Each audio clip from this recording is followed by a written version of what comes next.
1925 September 27-ന് നാഗ്പൂരിലെ മോഹിദേവാഡ എന്ന സ്ഥലത്താണ് ആർഎസ്എസിന്റെ ആദ്യ ശാഖ തുടങ്ങിയത്.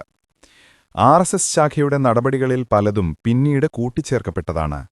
അതിന്റെ പ്രാർത്ഥനയായാലും ധ്വജമായാലും എല്ലാം പിന്നീട് കൂട്ടിച്ചേർക്കപ്പെട്ടതാണ്. ആർഎസ്എസ് ഗുരുവായി കാവിധ്വജം തിരഞ്ഞെടുത്തതിൽ ഒരു കഥയുണ്ട്. അതിങ്ങനെയാണ്.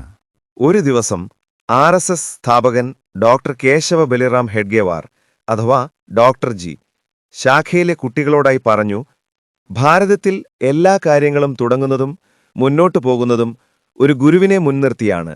അത് നമ്മുടെ സംസ്കാരമാണ്. അതുകൊണ്ട് നമ്മൾക്കും ഒരു ഗുരു വേണം. നിങ്ങൾ നാളെ ശാഖയിൽ വരുമ്പോൾ ഒരു ഗുരുവിനെ തെരഞ്ഞെടുത്താകണം വരേണ്ടത്. പിറ്റേ ദിവസം ശാഖയിൽ വന്ന കുട്ടികളോട് അദ്ദേഹം ചോദിച്ചു, നിങ്ങൾ ഞാൻ പറഞ്ഞതനുസരിച്ച് ഗുരുവിനെ തിരഞ്ഞെടുത്താണോ വന്നിട്ടുള്ളത്? കുട്ടികൾ പറഞ്ഞു, തീർച്ചയായും.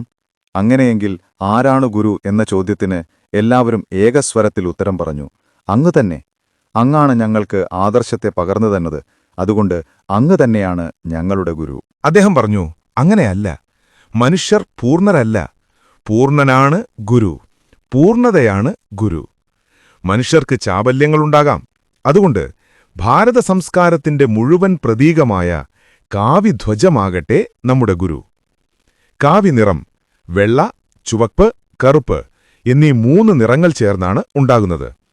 ഇത് മനുഷ്യരിൽ അന്തർലീനമായ 3 ഗുണങ്ങളെ സൂചിപ്പിക്കുന്നു. അതിൽ വെള്ളനിറം സദ്ഗുണത്തെയും, ചുവപ്പുനിറം രജോഗുണത്തെയും, കറുപ്പുനിറം തമോഗുണത്തെയും സൂചിപ്പിക്കുന്നു.